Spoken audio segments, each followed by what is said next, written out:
السلام علیکم دوستوں، آپ سب کا ہمارے YouTube channel Rifat Faizi online میں خیر مقدم ہے۔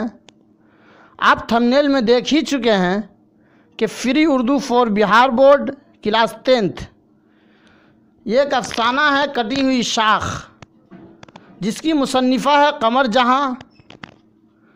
یہ سبق نمبر 4 ہے۔ میں اس میں فل چیپٹر ایکسپلینیشن کرنے والا ہوں، اس انداز میں کہ آپ کو پورا چیپٹر بآسانی سمجھ میں آ جائے اور اس چیپٹر کے تمام سوالات بآسانی حل ہو جائیں۔ تو اس میں سب سے پہلے ہم لوگ پڑھنے والے ہیں افسانہ نگار کا تعارف۔ افسانہ نگار کے تعارف میں ہم لوگ پڑھیں گے کہاں پیدا ہوئے، کب پیدا ہوئے، کہاں کے رہنے والے تھے، تعلیمی لیاقت کیا ہے۔ اس کے بعد ہم لوگ پڑھیں گے افسانہ کٹی ہوئی شاخ کا خلاصہ۔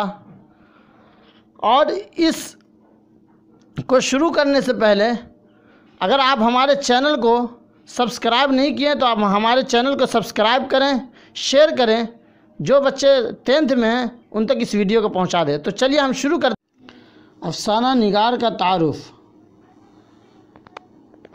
افسانہ کٹی ہوئی شاخ کی مصنفہ ہے قمر جہاں۔ ان کا نام کیا ہے؟ قمر جہاں۔ اور قمر جہاں کی پیدائش سمستی پور ضلع کے بزرگ دوار میں 1951 یا 52 عیسوی میں ہوئی، اور یہی ان کا آبائی وطن ہے۔ اگر آپ سے ان کا آبائی وطن پوچھا جائے تو ان کا آبائی وطن بزرگ دوار سمستی پور ضلع میں ہے۔ ان کے والد کا نام سید عطاء الحق تھا۔ ان کے والد کا نام کیا تھا؟ سید عطاء الحق۔ اور ان کی تعلیمی لیاقت کیا تھی؟ ان کی تعلیمی لیاقت جو تھی وہ روایتی تعلیم کے بعد، یعنی BA تک کی تعلیم کے بعد وہ پٹنہ یونیورسٹی میں ایڈمیشن لی اور پٹنہ یونیورسٹی سے MA کیا اور PhD کی بھی ڈگری وہیں سے حاصل کی۔ اس کے بعد انہوں نے افسانہ لکھنے کا آغاز طالب علمی کے زمانے ہی سے، یعنی 1966 عیسوی سے ہی وہ افسانہ لکھنے لگی تھی۔ اور ان کی پہلی کہانی جو ہے جنون وفا ہے، جو ماہ نامہ صبح 9 پٹنہ سے 1966 میں شائع ہوئی۔ تدریسی کریئر کا آغاز، یعنی وہ اپنی ٹیچنگ کا آغاز جو کیے ہیں وہ سنت روتی مہیلا کالج بھاگلپور کے شعبہ اردو سے کیا، اور ترقی کر کے بھاگلپور یونیورسٹی کے صدر شعبہ اردو کے عہدہ تک پہنچی اور وہیں سے ریٹائر ہوئی۔ ان کی تصانیف میں 4 اگر 1983 عیسوی اور اجنبی چہرے 1991 عیسوی میں شائع ہو چکے ہیں۔ یاد نگر زیر اشاعت ہے، اور یہ تینوں کیا ہے؟ یہ تینوں افسانہ ہیں۔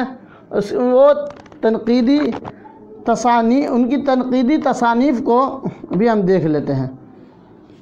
ان کی تنقیدی تصانیف اختر شیرانی کی جنسی اور رومانی شاعری، معیار، کلام عبداللہ حافظ مشکی پوری اور حرف آگہی وغیرہ، اور ابھی بھی ان کا قلمی سفر جاری ہے۔ اور مشہور و معروف خواتین افسانہ نگار کا نام بھی آپ جان لیں، کیونکہ یہ کوشچن میں آتا ہے۔ تو اس میں سب سے پہلے شکیلہ اختر، قمر جہاں، شمیم افزا قمر، عصمت چغتائی، قرۃ العین حیدر وغیرہ کا نام سر فہرست ہے۔ یہ جو ہے قمر جہاں ایک افسانہ نگار کے ساتھ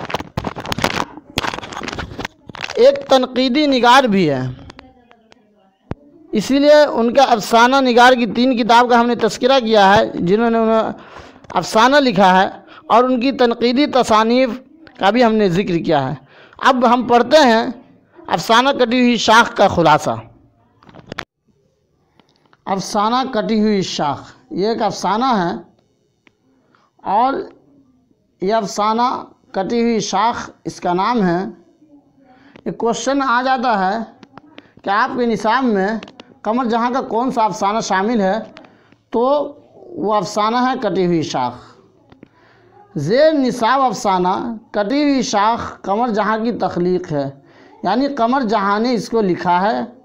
اس افسانے میں افسانہ نگار نے موجودہ دور کے بدلتے ہوئے معاشرتی نظام کی ترجمانی کی ہے۔ آج کے جدید سائنسی اور مادی ماحول میں جو مسائل پیدا ہو رہے ہیں، ان مسائل کو ہی قمر جہاں نے اپنے افسانوں کا موضوع بنایا ہے۔ چنانچہ زیر نصاب افسانہ کٹی ہوئی شاخ اسی پس منظر سے متعلق ہے جس میں ایک شخص روپیہ کمانے کے لیے خلیجی ممالک جاتا ہے۔ روپیہ تو خوب کما لیتا ہے، لیکن اپنے معاشرے اور تہذیب سے کٹ کر جس ذہنی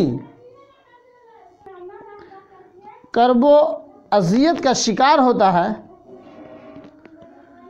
اس کیفیت کی ترجمانی اس افسانے میں بدرجہ اتم موجود ہے۔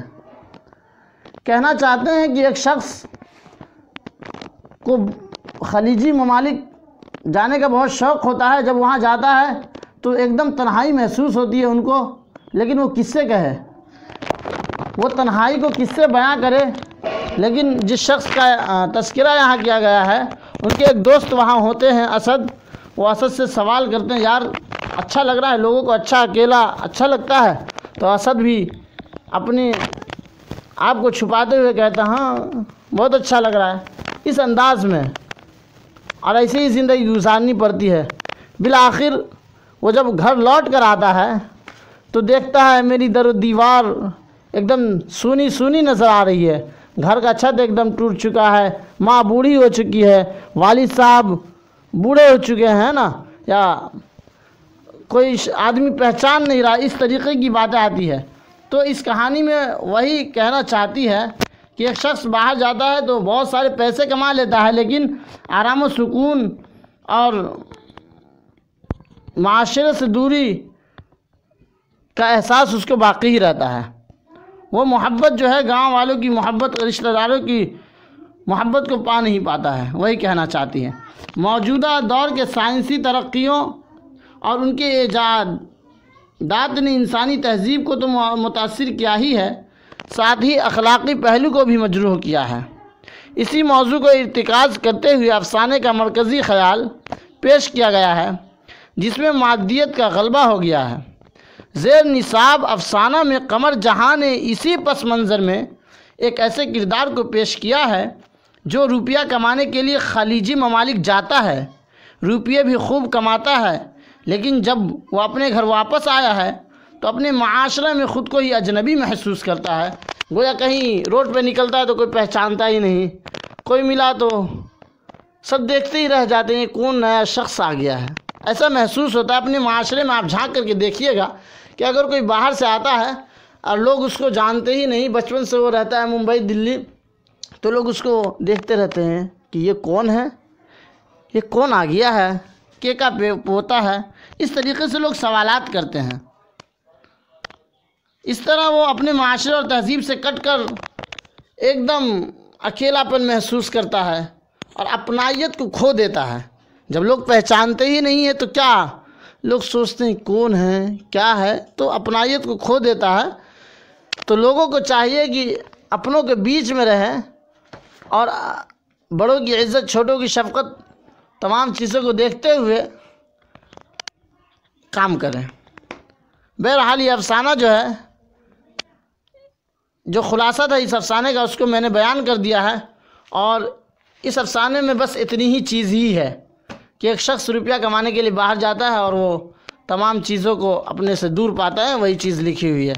اگر یہ ویڈیو پسند آئے تو آپ لائک کیجیے گا، شیئر کیجیے گا، سبسکرائب کیجیے گا، اور میں جتنا پڑھا دیا ہوں آپ اس سے کوشچن کو حل کیجیے، انشاءاللہ کوشچن حل ہو جائے گا۔ السلام علیکم۔